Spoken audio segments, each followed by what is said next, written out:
নমস্কার, আমি আপনাদের আপনজন অনির্বাণ চৌধুরী। আপনারা দেখছেন আমার ছোট্ট YouTube channel voice of Anirban.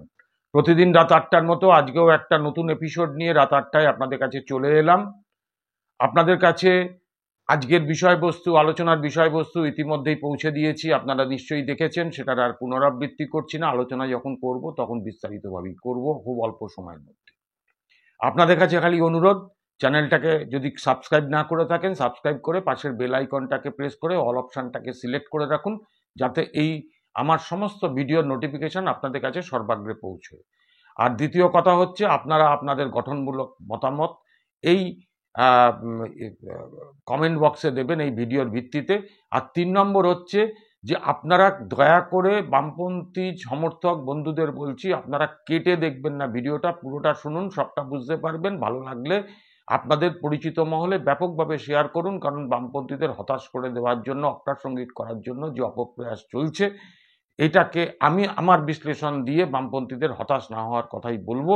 তাই আপনারা একটু অনুগ্রহ করে মন দিয়ে ভিডিওটা শেষ অবধি দেখে আপনাদের মতামত আপনারা জানান। আমি এই আলোচনায় ঢোকার মুখে প্রথমেই আপনারা ইতিমধ্যেই শুনেছেন, এটা নিয়ে বহুল চর্চা হয়েছে টিভি, মিডিয়া, ইউটিউব, খবর কাগজ, বিভিন্ন জায়গায়।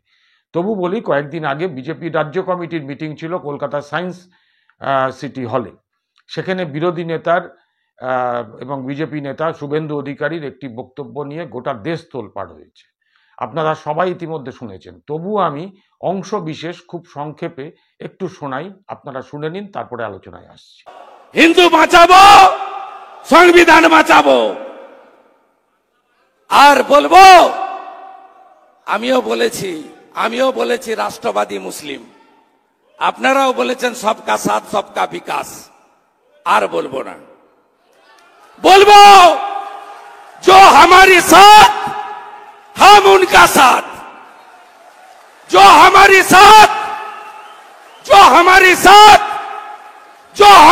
साथ हम उनका साथ, सबका साथ सबका विकास। बंद करो नो नीड সংখ্যালঘু মোর্চা। ভালো থাকুন।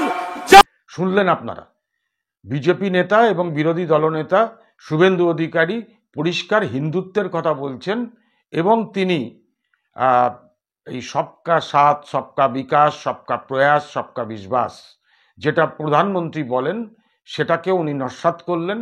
এবং শুধু তাই নয়, উনি বলে দিলেন যে সংখ্যালঘু মোর্চার কোনো প্রয়োজন নেই। এই নিয়ে হই হই পড়ে গেল। কিন্তু আসলে আপনারা জানেন তো যে হাতির দুটো দাঁত থাকে সাদা সাদা, আমরা যেটা দেখতে পাই, ওটা হচ্ছে দেখানোর জন্য। আর হাতির ভেতরে আরো দুটো দাঁত থাকে, সেগুলো হচ্ছে খাওয়ার জন্য। তা শুভেন্দু অধিকারী সেদিনকে সায়েন্স সিটি হলে রাজ্য কমিটির মিটিংয়ে প্রেস মিডিয়াকে রেখে রাজ্য কমিটির যে মিটিংটা হয়েছিল, তাতে তিনি যেটা বললেন সেটা হচ্ছে হাতির ওই ভেতরের দাঁত। তিনি সেই দাঁতটাকে দেখিয়ে দিলেন। তবে আমি বলি যে অনেকে বলছেন এটা শুভেন্দু ভুল করলেন, প্রধানমন্ত্রী এবং অমিত শাহ তিনি নেক নজরে পড়বেন, তার ক্ষতি হবে, বিজেপি দলের ক্ষতি হবে। আমি বলছি খুব পরিষ্কার করে যে আমার বিশ্লেষণ হচ্ছে যে শুভেন্দু অধিকারী পরিকল্পিতভাবে ঠান্ডা মাথায় উদ্দেশ্য নিয়েই এই বক্তব্যটা খুব সচেতনভাবে সেদিনকে মিটিংয়ে বলেছেন। কারণ এই যে উনি বললেন, এই বলার পরে দলের সর্বোচ্চ নেতৃত্ব থেকে কোনো রকম ভাবে শুভেন্দুকে সতর্ক করা হয়েছে? হয়নি। দলগতভাবে এইটার জন্য অন্যায় স্বীকার করে, ক্ষমা স্বীকার করে কোনো বিবৃতি দেওয়া হয়েছে? হয়নি। শুভেন্দু অধিকারীর ওপর কোনো শাস্তির খাড়া নেমে এসেছে? হয়নি।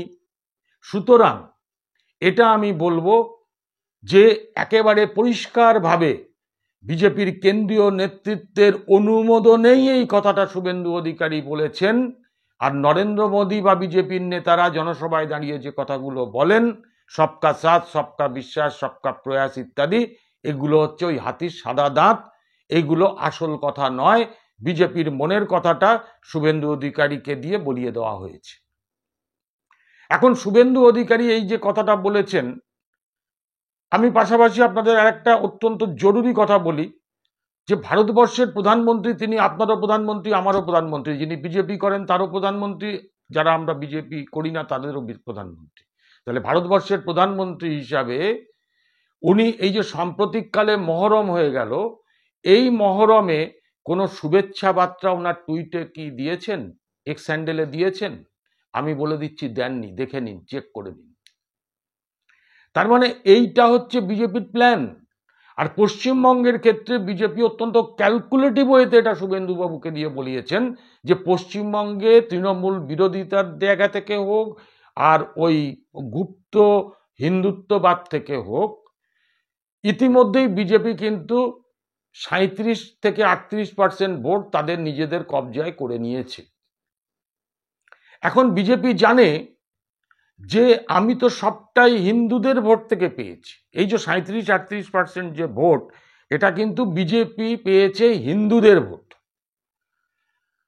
তাহলে এখন বিজেপি ক্যালকুলেশন করছে 26-এর দিকে তাকিয়ে যে আর যদি 7 থেকে 8% হিন্দু ভোট আমি নিয়ে নিতে পারি আমার ঝুলিতে, তাহলে 26-এর ক্ষেত্রে আমার গন্তব্যটা অত্যন্ত সহজ হবে।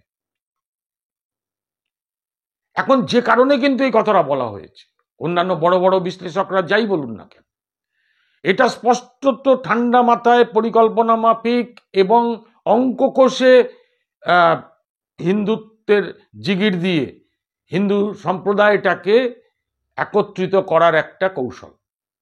এটা তো গেল বিজেপির কথা। আবার পাশাপাশি আপনারা এটাও শুনেছেন যে কিছুদিন আগে একটি মুসলিম সম্প্রদায়ের ধর্মীয় অনুষ্ঠানে উপস্থিত হয়ে সেখানে কলকাতার মহানাগরিক অর্থাৎ মেয়র এবং রাজ্যের মন্ত্রী, তৃণমূলের গুরুত্বপূর্ণ নেতা ববি হাকিম, তিনি বলেছিলেন যে মুসলিম হয়ে আমরা যারা জন্মগ্রহণ করেছি আমরা হচ্ছি সৌভাগ্যবান, অর্থাৎ মুসলিম হয়ে যারা জন্মায়নি অন্য সম্প্রদায়ভুক্ত যারা, তারা হচ্ছে সৌভাগ্যবান নয়। এবং তিনি সরাসরি ধর্মান্তকরণের কথা বলেছেন শরীয়ত ধরে। তো এখন একটু শুনে নিন, আপনাদের সবাই শুনেছেন, তবু আমি জাস্ট কয়েক সেকেন্ডের জন্য একটু বক্তব্যটা শোনাই। যারা দুর্ভাগ্য নিয়ে জন্মেছে, যারা ইসলাম নিয়ে জন্মায়নি, তাদেরও দাওয়াতে ইসলাম। বলে যদি একজনকেও আমরা ইমানের দিকে নিয়ে আসতে পারি, তাহলে সত্যিকারের ইসলাম ধর্মের শুদ্ধি হবে এবং সেটা বিস্তারিত হবে। শুনলেন কি মারাত্মক কথা বলেছেন ফিরহাদ হাকিম। কিন্তু ফিরহাদ হাকিম এই যে কথাটা বললেন, এটাও কিন্তু মুসলিমদেরকে একত্রিত করার জন্য, মুসলিম ভোটটাকে কনসোলিডেট করার জন্য। এমনিতে তো তার নেত্রী বলেন দুধেল গাই, তিনি মিনি পাকিস্তানের কথা বলেছিলেন। আরো বেশি বেশি করে মুসলিম সম্প্রদায়ের ভোটটাকে করায়ত্ত করার জন্য তৃণমূলের এই কৌশল ফিরহাদ হাকিমকে দিয়ে যেটা বলানো হয়েছে। কারণ ফিরহাদ হাকিমের ক্ষেত্রেও দলনেত্রী কোনো রকম তাকে সতর্ক করেনি, তাকে তিরস্কার করেনি। উল্টে তিনি বলেছেন, দলনেত্রী বলেছেন ওটা তার ব্যক্তিগত চিন্তাভাবনা থেকে বলা, আমি এসব কিছু জানতাম না। অর্থাৎ তৃণমূল 21 সালের বিধানসভা নির্বাচনে মুসলিম ভোটের 92% ভোট পেয়েছিলেন, আর 24 সালের লোকসভায় দাঁড়িয়ে ওরা পেয়েছিলেন 95% ভোট। এখন ওই 95% ভোটটাকে 100% করার জন্য ফিরহাদ হাকিমের এই বক্তব্য। অর্থাৎ তৃণমূল চাইছে হিন্দু ভোট তো আমি কিছু পাই, মুসলিম ভোটের এই 30%কে আমার অটুট রাখতে হবে, একদম 30%ই পেতে হবে। আর এদিকে বিজেপি চাইছে যে আমি হিন্দু ভোটের তো 37-38% অলরেডি কবজা করে নিয়েছি, আমার আরএসএস এর শাখাগুলো আরো বাড়ছে, আরো বাড়বে, তাই আমি আর যদি 7 থেকে 8% অতিরিক্ত ভোট পাই সেটা আমার পক্ষে অনেক সুবিধাজনক হবে। এখন ধর্মনিরপেক্ষতায় বিশ্বাসী বামপন্থীরা এই ক্ষেত্রে কিন্তু স্যান্ডউইচ অবস্থায় পড়েছে। আমি গতকাল একটা ভিডিওতে বলেছিলাম, দেখে নেবেন পারলে, যে বামপন্থীরা এই সাম্প্রতিক উপনির্বাচনে 1 মাসের ব্যবধানে কিন্তু তাদের দিকে ভোটটা বাড়িয়েছে, পার্সেন্টেজটা বাড়িয়েছে।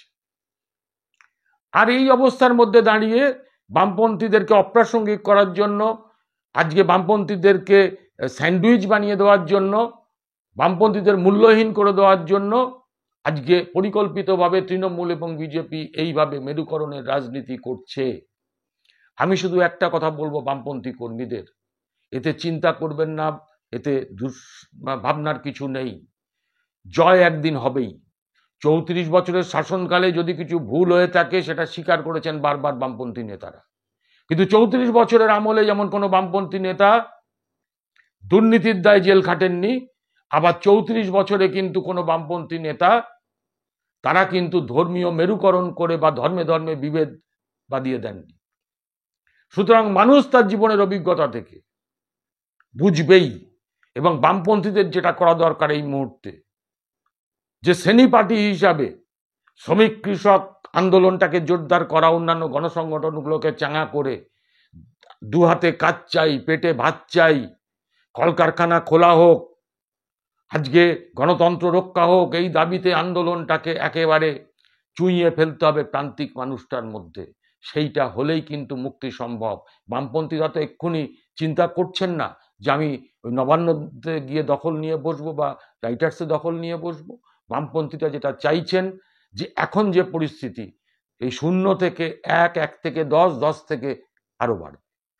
ক্ষমতায় যেতে সময় লাগবে, ত্যাগ করতে হবে, তিতিক্ষা করতে হবে, কিন্তু প্রকৃত বামপন্থীরা মতাদর্শে অটুট যারা বামপন্থী, তাদেরকে এই মুহূর্তে কিন্তু এই কাজগুলি চালিয়েই যেতে হবে। তাই আমি আশা করব বামপন্থীরা এই কাজটা চালিয়ে যাবেন। আজকে সকলকে নমস্কার জানিয়ে এপিসোড শেষ করলাম। নমস্কার।